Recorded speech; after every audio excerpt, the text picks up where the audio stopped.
이거는 정말 저의 주관적인 생각이라는 거 참고해주세요.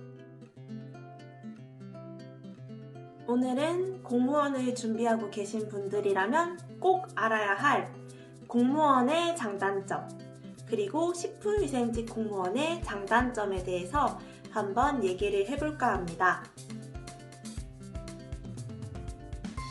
공무원의 장점으로 꼽을 수 있는 첫 번째로는 모두가 생각하시는 공무원 연금일 것 같은데요.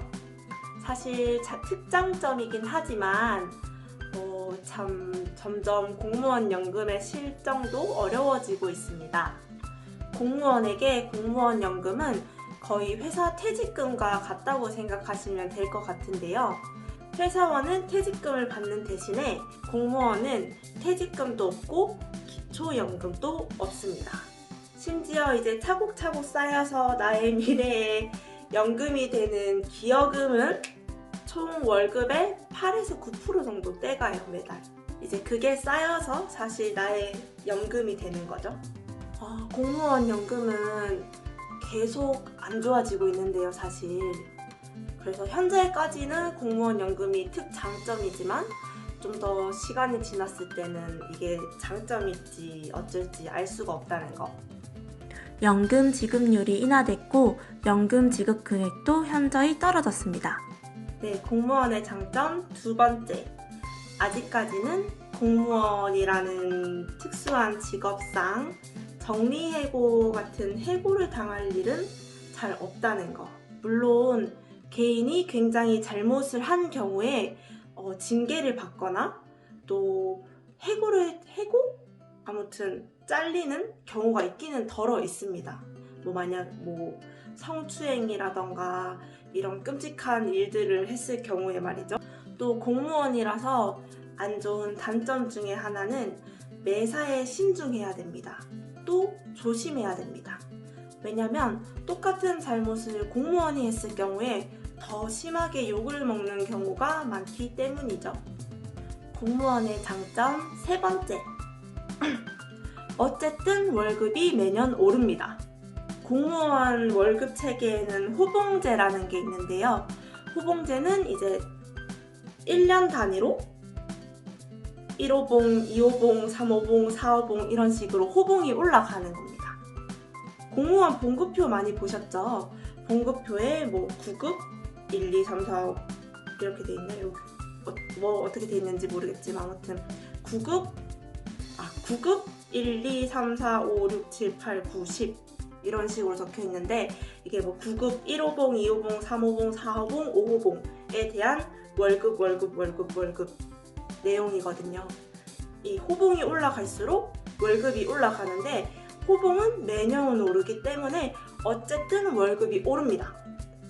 공무원 봉급도 최저시급과 같이 매년 인상이 되고 있긴 합니다. 다만 인상률에는 꽤나 차이가 있는데요. 2019년 공무원 봉급 1.8% 상승에 비해 최저시급은 10.9% 상승, 2020년 공무원 봉급 2.8% 상승에 대비해 최저시급은 2.9% 상승, 2021년 공무원 봉급 0.9% 상승에 대비해 최저시급은 1.5%가 상승했습니다.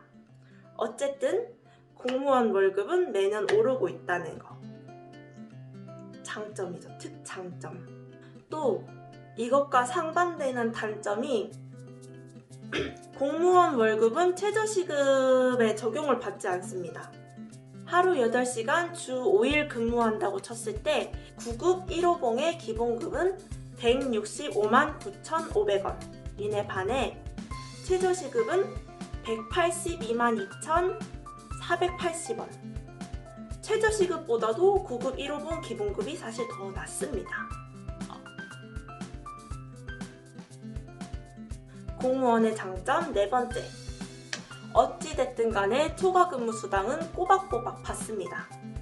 다만 1일 최대 4시간까지만 인정되는데요. 현업의 경우는 최대 8시간까지 인정되긴 하지만 현업으로 인정되는 경우는 잘 없습니다. 또 이에 맞서는 단점 중에 하나는 모두 공무원 하면 워라밸을 생각하실 텐데요. 생각보다 잡다구리한 근무가 굉장히 많습니다. 예를 들어 당직, 일찍이 있고 숙직이 있고요. 그리고 각종 비상근무, 부서별로 조금씩 다르긴 하지만 어쨌든 특별한 경우에 의해서 해야 되는 근무들. 주말 공휴일에도 생각보다 꽤나 출근을 해야 된다는 사실. 공무원의 장점 5번째. 어찌됐건 간에 육아휴직을 인정해주는 분위기입니다. 또 공무원의 장점 6번째는 다양한 업무 경험이 가능하다는 겁니다. 정기 인사가 1년에 2번 정도 있는데요.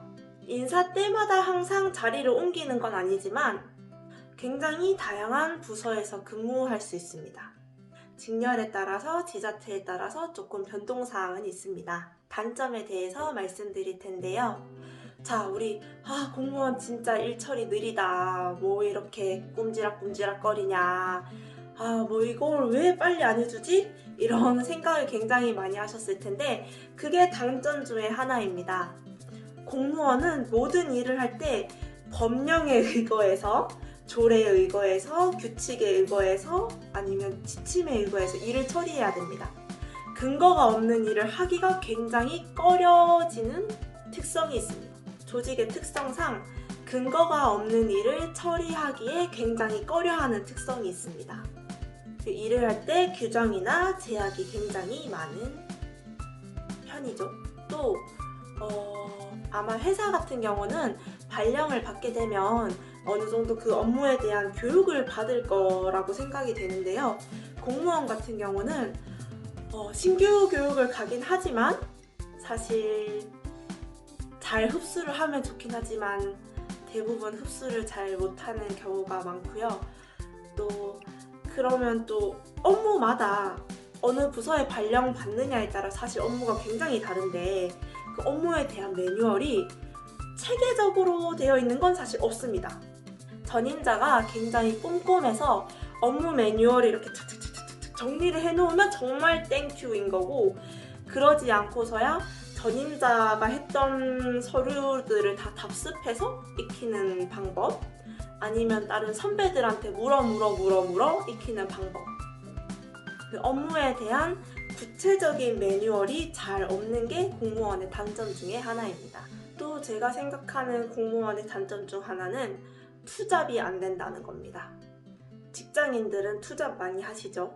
자기 사업자를 가지고 계신 분들도 계시고요. 공무원은 투잡이 안 됩니다. 다만 농사라던가 지적 재산에 대해서 뭐 강연을 한다던가 책을 쓴다던가 아니면 이런 유튜브를 한다던가 이런 거는 이제 그 인사부서에 그런 신청서, 뭐 어떤 그 서식이 있는데 그거를 제출을 하면은 이제 인정해주는, 기본적으로는 투잡이 안 됩니다.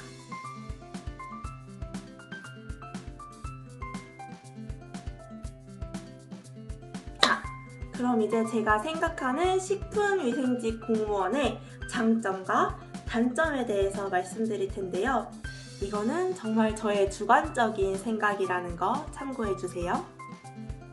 먼저 제가 생각하는 식품위생직 공무원의 장점은 어쨌든 전공을 살려서 일을 할 수 있다는 점입니다. 사실 대학교 등록금 그렇게 많이 내고 뭐 본인이 원해서 다른 직업을 가지는 건 상관이 없지만 식품 쪽으로 일을 하고 싶은데 좀 그게 안 되는 상황이면 굉장히 속상하잖아요.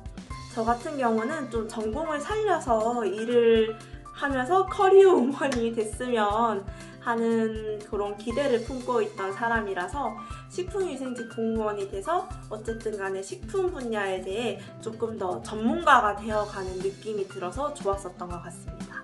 식품위생직 공무원의 장점 2번째는요. 일단 시험 자체에서 장점이 있습니다. 식품위생직 경력경쟁 시험 같은 경우에는 일단 공통과목 시험을 안 본다는 거, 그리고 시험 수가 적다는 거에서 경쟁력이 있죠. 비교적 짧은 시간에 공부가 가능하다는 점. 경력 경쟁의 경우 특정 자격증이 필수 요건이고 그 자격증을 가지기 위해서는 그 분야를 전공한 사람이 대다수일 겁니다. 그래서 전공자만 시험을 볼 수 있기 때문에 경쟁력이 상대적으로 타 직렬에 비해서는 낮은 편입니다. 식품위생직 공무원의 세 번째 장점은요. 사실 공무원도 승진을 해야 되지 않습니까?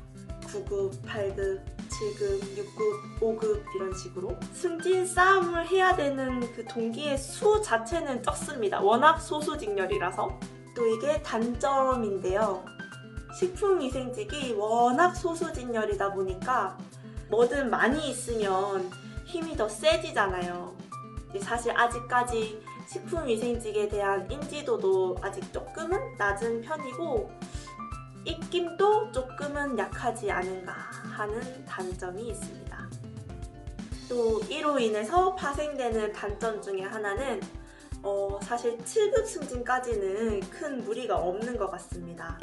근데 6급 승진부터 자리 따내기가 굉장히 어려워집니다. 승진을 하려면 그 급, 6급 자리가 있어야 되는데 식품위생직을 위한 자리가 적다는 거죠. 그럼 결국은 다른 직렬의 6급 자리를 뺏어와서 내 자리를 만들어야 되는데 이게 굉장히 힘들다는 거. 단점입니다. 네, 오늘은 공무원의 장단점과 식품위생직 공무원의 장단점에 대해서 한번 얘기를 해봤는데요. 공무원을 준비하는 꿈나무들과 식품위생직을 준비하고 계신 꿈나무들에게 도움이 됐으면 좋겠습니다. 감사합니다.